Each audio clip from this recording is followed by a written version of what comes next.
Hi, my name is Kiana Bosch, and I'm a dispatcher with the Polk County Sheriff's Office. On April 27, 2024, one of our deputies stopped out with a suspicious vehicle at Duff Park shortly after midnight. A few moments later, when I went to check on her, she requested backup and I set the station for her. Moments later, I heard shots fired for the first time in my life.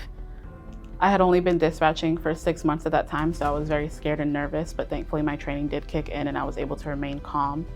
I got additional resources to the units. I held the station.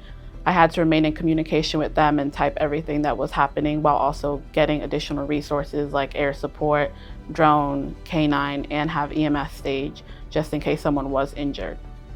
Moments later, one of our deputies keyed up advising that he was hit multiple times, and then I later learned that a lieutenant was hit as well.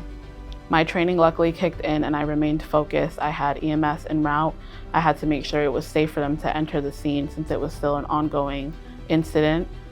I had to notify our desk sergeant and all of our supervision to get SWAT out there to make sure that all the resources were available at the time for the units that were already on scene.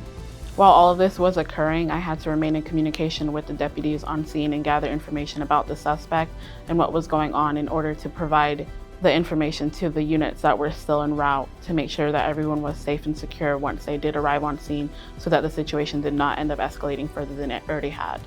Once EMS arrived on scene and I knew that our injured deputies were going to be taken care of and were out of harm's way, I did feel a little bit more relieved and I was able to remain calm and continue to coordinate the resources to get the best possible outcome and make sure that the subject was secure and nobody else would end up getting hurt.